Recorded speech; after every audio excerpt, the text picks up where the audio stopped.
Hello प्रिय विद्यार्थियों, आप सभी का फिजिक्स क्लास में स्वागत है।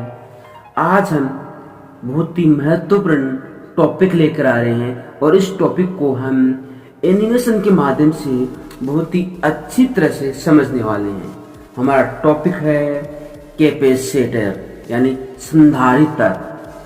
संधारित्र क्या होता है, इसका वर्किंग प्रिंसिपल क्या है और यह कहाँ काम में आता है, इसके बारे में हम समझने वाले हैं।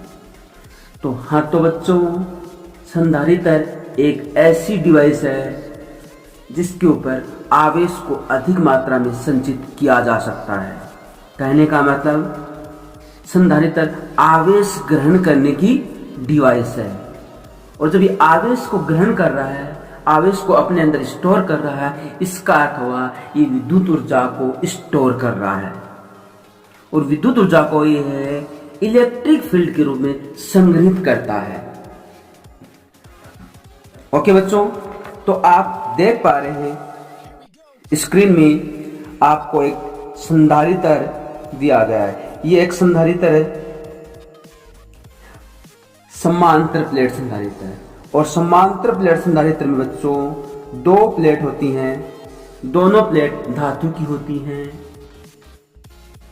और इन प्लेटों पर आवेश को संग्रहित किया जाता है। इनके बीच में कुछ डिस्टेंस होती है और इस समांतर प्लेट संधारित्र की धारिता का हमने सूत्र ड्राइव किया था हमारी थ्योरी क्लासों में, और वो सूत्र आता हमारे पास C = एप्सिलॉन नॉट A/d आता है। तो इसको समझने वाले हम आज। ओके बच्चों, तो ये जो फॉर्मूला हमारे पास आ रहा है C = एप्सिलॉन नॉट A/d, जहां एप्सिलॉन नॉट क्या है, निर्वात की विद्युतशीलता है बच्चों। A क्या है, संधारित्र की जो प्लेटें हैं उनका क्षेत्रफल, यानी कि ये जो संधारित्र की प्लेटें हैं इन प्लेटों का क्षेत्रफल A है और D है संधारित्र की प्लेटों के मध्य की डिस्टेंस। तो इन दोनों प्लेटों के मध्य जो संधारित्र की दूरी है इसको स्मॉल d से व्यक्त करते हैं। तो ये फॉर्मूला बच्चों हमें संधारित्र की धारिता का प्राप्त होता है कि C = एप्सिलॉन नॉट A/d होता है। ओके बच्चों, तो इस फॉर्मूले को भी हम डिस्कस करने वाले हैं। ओके, तो देखिए बच्चों, आपके सामने एक समांतर प्लेट संधारित्र दिखाया गया है जिसकी दो प्लेटें हैं। ये प्लेट संधारित्र की A मान लेते हैं और ये प्लेट संधारित्र की B मान लेते हैं। इनके बीच में कुछ दूरी है जिसको हम D मानते हैं। प्रारंभ में ये संधारित्र N आवेशित है और N आवेशित का मतलब ये हुआ कि इसके ऊपर कोई चार्ज स्टोर नहीं है, कोई चार्ज स्टोर नहीं है। इसका मतलब ये है कि जो संधारित्र की प्लेट A है इस पर टोटल चार्ज क्या है, 0 है, और संधारित्र B है इस पर भी टोटल चार्ज कितना है, 0 है। टोटल चार्ज 0 का मतलब ये हुआ कि इस संधारित्र के इन प्लेटों पर जितना धनावेश है उतना ही ऋणावेश है, इसलिए टोटल चार्ज क्या हो गया, 0 हो गया। ओके बच्चों, अब हम क्या करने वाले हैं, इस संधारित्र को बैटरी से कनेक्ट कर दिया गया है। इस बैटरी के माध्यम से इसको हम चार्ज कर रहे हैं। आप देख पा रहे हैं कि ये यहाँ पर हमारे पास बैटरी है। इस बैटरी का ये प्लस सिरा है और प्लस सिरा इस प्लेट से जुड़ा हुआ है और ये माइनस सिरा है, ये माइनस सिरा आपका इस प्लेट से जुड़ा हुआ है। अब देखिए, जैसे ही हम इसको चार्ज करते हैं यानी कि इसका पोटेंशियल बढ़ाते हैं इस बैटरी का, तो देखिए अभी संधारित्र पर कोई चार्ज नहीं है, इसकी प्लेटें निरावेशित हैं। जैसे ही मैं चार्ज कर रहा हूं तो आप देख पा रहे हैं, देखिए बच्चों, मैंने इस पर हल्का सा पोटेंशियल इंक्रीज किया है और जैसे ही पोटेंशियल इंक्रीज किया है आप देख सकते हैं कि इसकी प्लेटों पर चार्ज आ चुका है। आप देख सकते हैं ऊपर ये वाली प्लेट है, इस पर पॉजिटिव चार्ज आ चुका है और इस वाली प्लेट पर नेगेटिव चार्ज आ चुका है। ओके बच्चों, किस कारण से, जैसे हमने इस बैटरी का पोटेंशियल बढ़ाना शुरू किया, संधारित्र की प्लेट A है वो धनावेशित हो रही है और प्लेट B ऋण आवेशित हो रही है। इसकी मात्रा यदि हम और बढ़ाते हैं, पोटेंशियल को देखिए और बढ़ाते हैं, तो आप देख पा रहे हैं कि चार्ज की मात्रा बढ़ चुकी है। यदि इस बैटरी का पूरा पोटेंशियल देखिए 1.5 वोल्ट की बैटरी है, इस बैटरी का वोल्टेज 1.5 वोल्ट है। ये पूरा का पूरा हमने अप्लाई कर दिया संधारित्र की प्लेटों के मध्य। तो देखिए अब संधारित्र की प्लेटों के मध्य कितना वोल्टेज क्रिएट हो गया, इसको हम देखते हैं। और इसको हम देखें तो हमारे पास ये है, यहाँ से इसको हम इसके माध्यम से मेजर कर सकते हैं।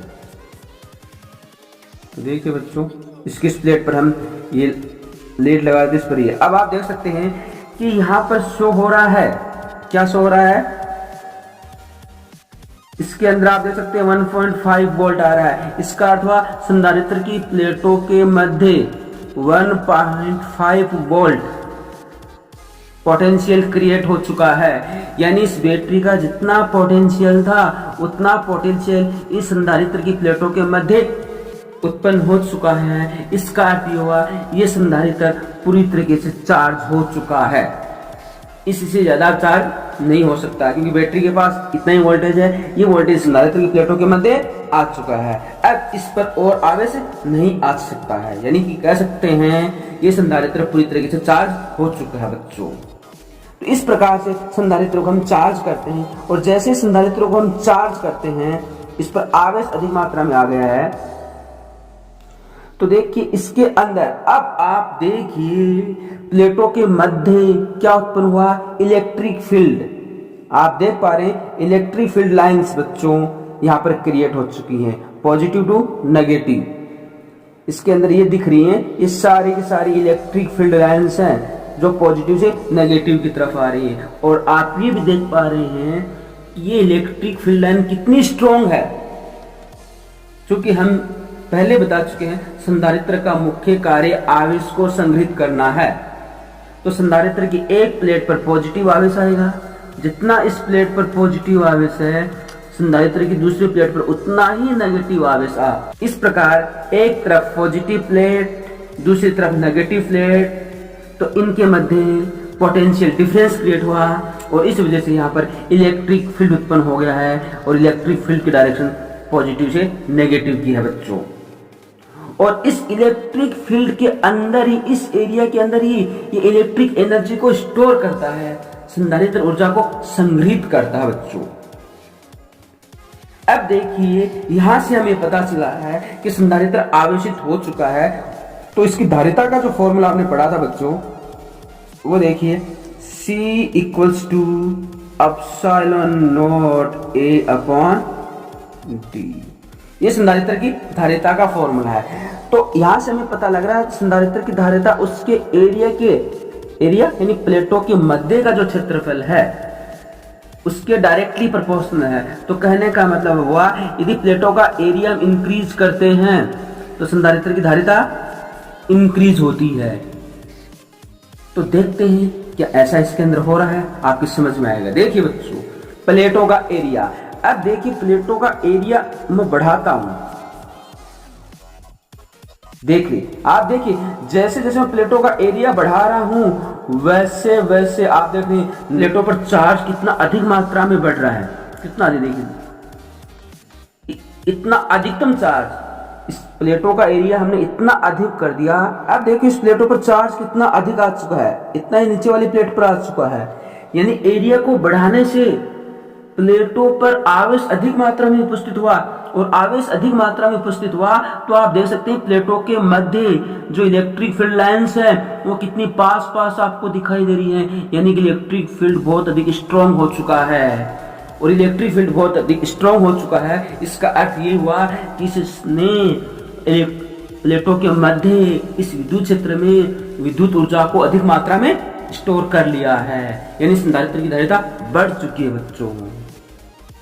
तो प्लेटों को एरिया बढ़ाने से संधारित्र की धारिता बढ़ जाती है। अब देखिए बच्चों थोड़ा इसको और देखिए कि यदि हम इस पोटेंशियल को जीरो कर दे, लगभग जीरो कर दिया, अब आप देख सकते हैं एरिया आपने बढ़ा रखा है। धीरे धीरे पोटेंशियल आप बढ़ाइए, आप देख पाएंगे किस प्रकार से आवेश की मात्रा अधिक मात्रा में स्टोर हो चुकी है और ये बैटरी का पूरा पोटेंशियल हमने बढ़ा दिया, तो संधारित्र पर पूरी तरीके से चार्ज आ चुका है, ये पूरी तरीके से आवेशित हो चुका है। तो एरिया बढ़ाने से धारिता बढ़ी। अब देखिए इस एरिया को घटा दे तो आप देख पाएंगे, एरिया को घटा रहे तो आप देख रहे हैं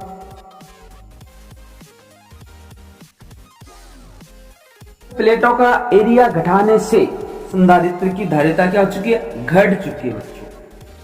क्योंकि प्लेटों का एरिया हमने घटा दिया तो संधारित्र को आवेश ग्रहण करने के लिए स्पेस कम मिला, तो धारिता क्या हो जाएगी, घट जाएगी। क्योंकि धारिता का मतलब ही है आवेश को संग्रहित करना। ओके बच्चों, तो इस प्रकार से हमने एक माध्यम से संधारित्र की धारिता को बढ़ा दिया और वो था प्लेटों का एरिया बढ़ाने से संधारित्र की धारिता बढ़ती है और प्लेटों का एरिया घटाने से संधारित्र की धारिता घटती है। ओके बच्चों, दूसरा देखिए C इक्वल्स टू हमारे पास epsilon naught A upon D था, तो हमने A को बढ़ाया, A को घटाया तो C भी बढ़ा और C भी घटा, ये चीज हमने पढ़ लिया। अब देखिए दूसरा मेथड देखते हैं, और दूसरा मेथड क्या है कि यदि जो D है, अगर D को बढ़ाए, D है प्लेटों के मध्य की दूरी, D को बढ़ाएंगे तो संधारित्र की धारिता क्या होती है, घटती है। क्योंकि C और D एक दूसरे के व्युत्क्रमानुपाती है बच्चों। देख लेते हैं आपके सामने इसको करके संधारित्र के प्लेटों के मध्य की दूरी को। तो देखिए प्लेटों के मध्य की दूरी को मैं बढ़ा रहा हूं, आप देख सकते हैं। देखिए जैसे प्लेटों के मध्य की दूरी को बढ़ाया, संधारित्र की प्लेटों के मध्य जो विद्युत क्षेत्र था वो क्या हो गया, डिक्रीज हो गया, विद्युत क्षेत्र डिक्रीज हो गया बच्चा, आप देख सकते हैं। अब आप देखिए ये प्लेटों के मध्य विद्युत क्षेत्र लाइन थी, पहले की तुलना में काफी कम हो चुकी है, यानी कि D को आपने इंक्रीज किया तो संधारित्र की धारिता क्या होगी, डिक्रीज हो गई बच्चों, ये आपको दिख रहा है। अब यदि इस प्लेटों का मध्य की जो डिस्टेंस है उसको हम डिक्रीज करते हैं, देखिए डिक्रीज करते जाए, ये देखिए। अब यहां पर देखिए इस पोजीशन के अंदर प्लेटों के मध्य की डिस्टेंस बिल्कुल नेग्लिजिबल हो गई है, D को बहुत छोटा कर दिया, यानी D बहुत छोटा हो गया है, और D बहुत छोटा हो गया तो C काफी बड़ा हो गया बच्चों। ऊपर यहां पर देखिए ग्राफ दिख रहा है, यहां से आपकी कैपेसिटेंस को दर्शा रहा है, ये इस पर चार्ज की मात्रा को दर्शाता है, और ये इसके ऊपर एनर्जी स्टोर को दर्शा रहा है। तो प्लेटों के मध्य की दूरी को घटाने से संधारित्र की धारिता बढ़ जाती है और दूरी बढ़ाने से संधारित्र की धारिता घट जाती है बच्चों। तो ये इस एनिमेशन के माध्यम से हम समझ पा रहे हैं। ओके बच्चों, ये चीज आपकी समझ में आई होगी। तो इस प्रकार से प्लेटों का एरिया घटा बढ़ाकर हम संधारित्र की धारिता को कम या अधिक कर सकते हैं, एरिया को भी बढ़ा घटाकर संधारित्र की धारिता को कम या अधिक कर सकते हैं। तो आप देख सकते हैं बच्चों, जैसे हम एरिया को बढ़ा रहे हैं धारिता बढ़ रही है, क्योंकि नंबर ऑफ चार्ज अधिक मात्रा में स्टोर हो रहे हैं। जैसे मैं घटा रहा हूं वैसे ही नंबर ऑफ चार्ज घट रहे हैं, क्योंकि एरिया घट रहा है। ऐसे D को मैं बढ़ा रहा हूं, नंबर ऑफ चार्ज घट रहे हैं, और जैसे D को घटा रहा हूं नंबर ऑफ चार्ज इंक्रीज हो रहे हैं, यानी कि इसकी कैपेसिटेंस इंक्रीज हो रही है। ओके बच्चों, तो यहां से इस प्रकार हमने इसको समझा और ये जाना कि संधारित्र है प्लेटों के मध्य के क्षेत्र में इलेक्ट्रिक फील्ड में एनर्जी को स्टोर करता है। ओके बच्चों, तो इस इलेक्ट्रिक फील्ड के अंदर एनर्जी स्टोर करता है, और संधारित्र द्वारा जो एनर्जी स्टोर की जाती है उसका फॉर्मूला हमने पढ़ा 1/2 एप्सिलॉन नॉट E² होता है। एकांक आयतन में निहित ऊर्जा का फॉर्मूला है बच्चों। दूसरे शब्दों में कहें तो संधारित्र द्वारा ऊर्जा स्टोर U बराबर होता है 1/2 CV² होता है। इसमें संचित ऊर्जा को ज्ञात कर सकते हैं। अब देखिए बच्चों, हम एक लेके आए हैं, ये बल्ब आपको दिख रहा होगा, ये बल्ब लेके आए हैं, और हम ये देखते हैं कि जब संधारित्र को पूरी तरीके से चार्ज किया जाता है और फिर उस संधारित्र से इस बल्ब को जोड़ दिया जाता है तो बल्ब जलता है या नहीं, क्योंकि संधारित्र विद्युत ऊर्जा को इलेक्ट्रिक फील्ड के रूप में स्टोर करता है। तो जब संधारित्र पूरी तरीके से चार्ज हो जाए तो उसको जब हम सर्किट में यूज करेंगे तो सर्किट को एनर्जी सप्लाई करेगा। देखते हैं यहाँ पर ऐसा हो रहा है क्या। सबसे पहले हम इस संधारित्र को फुल चार्ज कर देते हैं, ये हमने इसको फुल चार्ज कर दिया। इसका एरिया भी बढ़ा देते हैं, इलेक्ट्रिक फील्ड में देख देता हूँ इंक्रीज कर दी। अब मैं क्या करता हूँ, इसको इससे जोड़ देता हूँ बच्चों। अब आप देख सकते हैं बल्ब ग्लो कर रहा है, दिख रहा है आपको, ये देखो अब करके डिस्चार्ज हो गया, पूरी तरीके से डिस्चार्ज हो गया। दोबारा देखिए बच्चों, पहले अब हमने क्या किया है, संधारित्र पूरी तरीके से चार्ज हो चुका है अभी। अब इस चार्ज संधारित्र को मैं इस जो बल्ब है इससे कनेक्ट करूंगा, इससे कनेक्ट करूंगा तो ये बल्ब जलता हुआ आपको दिखाई दे, ग्लो करेगा, काफी अधिक मात्रा में ग्लो करेगा। और जैसे जैसे समय बीतता जाएगा इसकी जो ग्लोइंग पावर है, इसकी तीव्रता है, इंटेंसिटी है जो जलने की, वो धीरे धीरे डिक्रीज हो जाएगी। क्यों? क्योंकि इस कैपेसिटर से इलेक्ट्रॉन्स का विस्थापन हो रहा है, ये डिस्चार्ज की कंडीशन में आ रहा है। देख लीजिए बच्चों,